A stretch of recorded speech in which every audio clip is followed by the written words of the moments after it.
That sound right there, that's the wonderful, fabulous, amazing people that take care of the trash, which I remembered to put out on time today. I just did a really impressive kicking motion there, but you couldn't see it because of how I have to hold the camera. Taking you, my backpack full of stuff that it doesn't close because I brought the tripod, and my my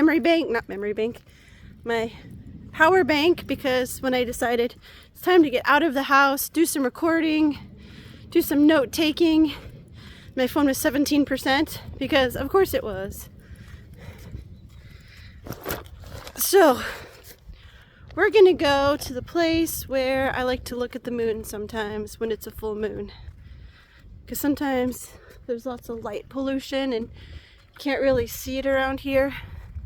So there have been times when I've gone out at like really late in my pajamas and a robe and fake Crocs and cut through some wilderness to go, not wilderness, but a very luscious path to go stand in a street and look at the moon. One time it was just huge. It was a pink moon and it was just enormous. And it was like, wow. Here we go. Hope I don't get a tick. So nice. What I didn't do was think this out, that there's not really a good place to sit. This is definitely one of those times when I wish I had casual enough friend that I could be allowed to sit in their garden, on their patio, on their lawn chairs, whatever, when they're not using them. I wish that was just like a normal thing, that if no one else is there, feel free to sit. Treat everything like a public park, you know, as long as you don't leave a mess. I'm searching for a public, I think I know where there's a big old rock I can sit on, but I've talked a bit before about how I really don't like perfect lawns and things because it just feels so unreal. And there's the sounds of a daycare behind me. And I just love it when things are just growing where they shouldn't grow, and things are imperfect. And I was like, yes, this is nature's world and we just live in it and we just prune it to our tastes. But the moment we stop, the moment it grows the way it wants to grow, I don't know. It felt deeper in my head than it does now saying it out loud. Well, that is not as accessible as I remember it being. Dang it. It's the circle. This is how Sweden feels. Beautiful and empty.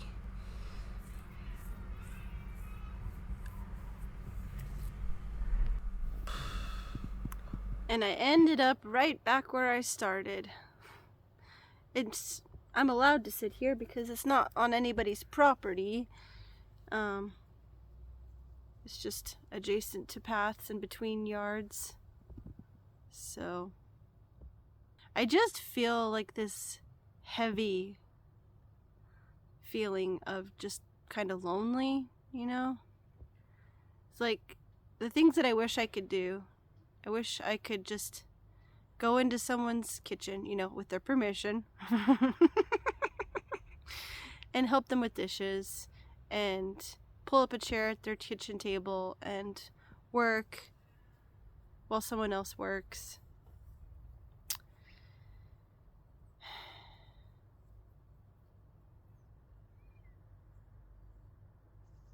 I feel like I only know how to do a few things.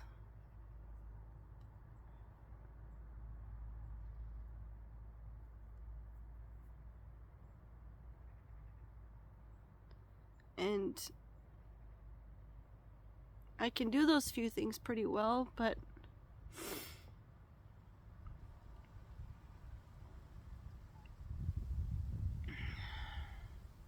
but I don't know how to be seen in those things.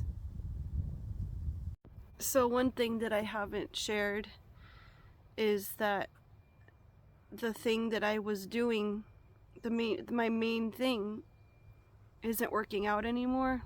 It's a money issue.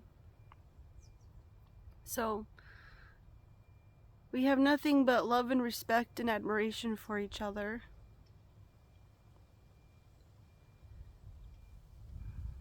And it wasn't my number one 100% passion in life project, but it was a part of me.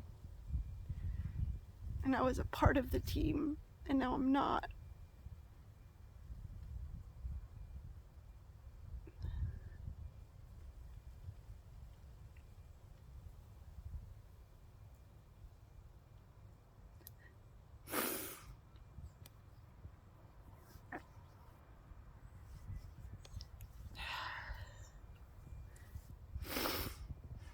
So I have to let myself mourn that as the feelings come up.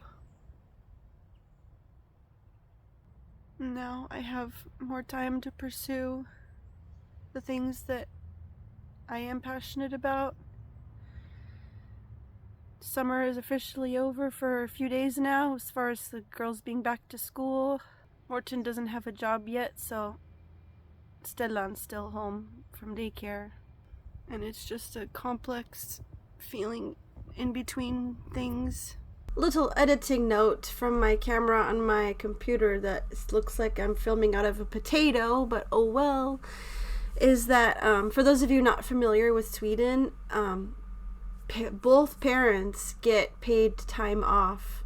I don't remember exactly how many days it is, but it's something like, it can be spread out, and it can be spread out. It doesn't have to be like you take every day. You can take certain days of the week that you're home with the kids, and then you get paid for that. And it's called Mama Ledig and Papa Ledig. So yeah, it's a really cool system. It's awesome. And Morton didn't take really hardly any Papa Ledig time. He started working full time when Stellan was less than a month old. So it's actually kind of cool for him to be able to take time with Stellan now.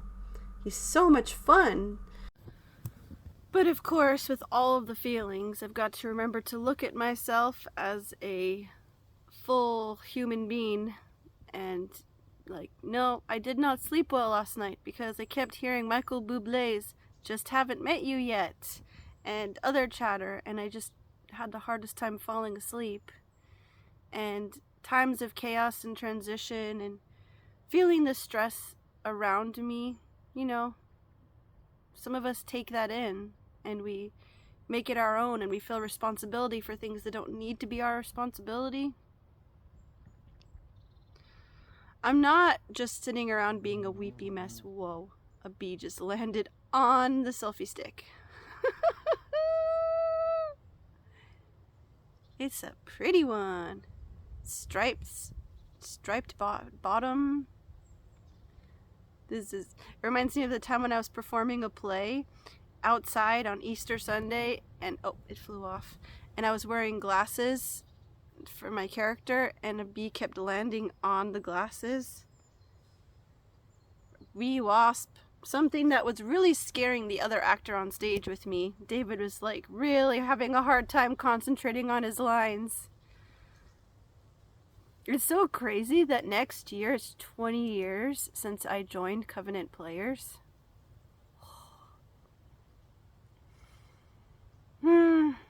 Speaking of that, I have a conversation coming up on my podcast with Naomi, who was my unit leader in 2008.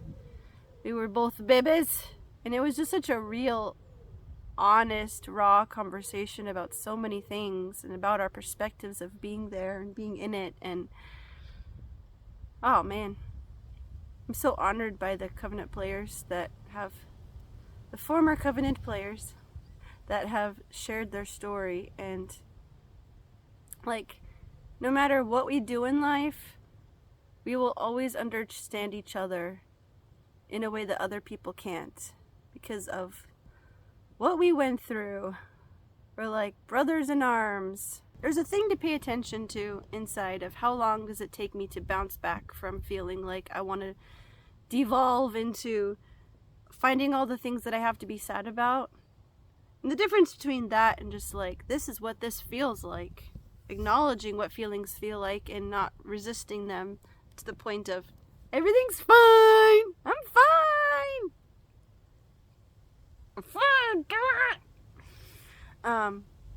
To accepting them, feeling them, releasing them, and figuring out what there is to be thankful for. Like, it hit me sitting here like, wow, I'm so thankful that I'm able to just sit down on the ground. Maybe that's a small thing, but bugs. Nature, it's all over me. The garbage guys pulled up now to this part of the neighborhood. They're gonna see me over here with my selfie stick.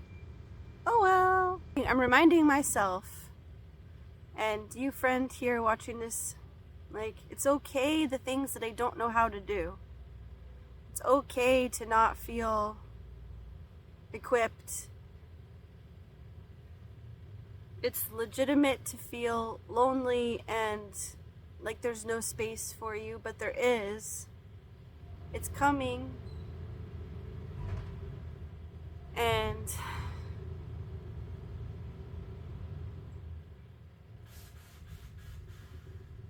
this is also me practicing what I'm preaching as far as sharing the journey. Like, it's okay to share the journey before you've arrived. And this is part of my journeys. A Wednesday like this, where I'm kind of like, is this it? Is this how the school year is going to be?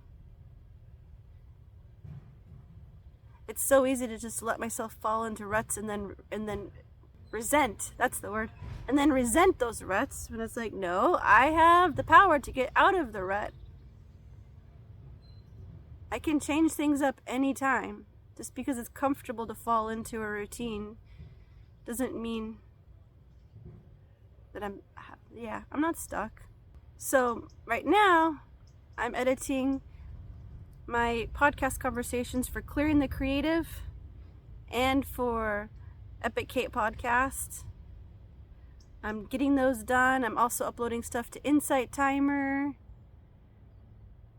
And it's going to be really cool when I'm able to have some premium content over there. Like, to think of getting paid for my own content. Not just content I'm doing for other people. It's just I don't want to be like, must be nice, it must be nice. Like, be like, it would be nice if that happened. But like, genuinely believing that it could and that I'm worth it. I deserve to be paid for my work and to be able to support my family off of it. So for now, if it would feel weird to make it under a paywall for stuff that's already accessible on YouTube and Spotify. But I don't know, let me know if you think that I should. I guess if people prefer the Insight Timer app anyway, and I don't know. I still have to figure that out. And I don't know if I've mentioned before, but I'm working on a 7-week course that's all about working on inner blocks, create blocks towards creativity. And I'm thinking through, would I do that one-on-one or in a group Zoom setting? My friend Aubin was kind of giving me different things to consider about that. And I appreciated that input because, like, yeah, if it's one-on-one, then I would need to charge more to really make that time worth it. And the group setting is really valuable because you can get so much from what other people share and their aha moments. And to not latch onto the things that I don't know how to do, and that thing where you feel like like a fake. Imposter syndrome. Yeah. Because as the more I take notes and flush this thing out, the better it feels, and the more I'm excited to hear people's answers and to get these conversations going. So that's that. My butt hurts. But thanks for hanging out with me today. Okay, setting this down. Yeah. Oh, this is a funny thing. I got this summer, and what it's called in Swedish, the translation is senile string. Okay, so thanks for being here. Best angle ever. It really showcases my hairy legs. I appreciate you. I hope you got some encouragement and something from this. Hugs! It's the next day. So, I have a lot of laundry. Duh.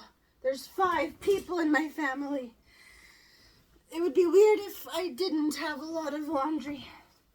But, oh, that's where those headphones went. Woohoo! Or earbuds, as it were. The thing that I needed, and I realized as I was sitting there in nature. Oh, I'm puppy sitting a dog, and she's wondering why I'm not there with her right now, but please hold. Your call is important to us. The thing that I needed was actual conversation. Just editing stuff isn't enough. And so I made a post. I'm in a Facebook group for people who are teachers on Insight Timer. And I'm just talking about the 2 podcasts I have and what I'm hoping to do. And I got so much back. So much interest and encouragement. And it's one of those signs that the easiest thing you can do is often the best one. You don't have to complicate things so much. Think that it's going to be hard. Like, I know it's not hard to get podcast guests. I am surprised at anybody who has trouble with it, because I know I could literally never run out of guests. And it just feels so good to know that I'll be having these things to look forward to. Wait, that's the lunch shirt. Maybe I'm not good at multitasking. Especially when I keep putting things in the wrong spot. Maybe it's backwards. Okay, I'm concentrated now. I'm here. I'm present. My friend Katana made a logo for me.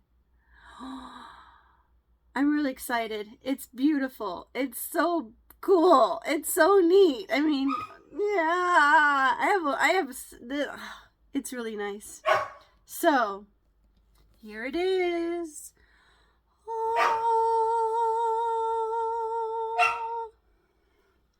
What do you think? Tell me what you think. Thank you for watching this far. And I appreciate you listening and being here. You're awesome. And okay, I need to do stuff. I got it.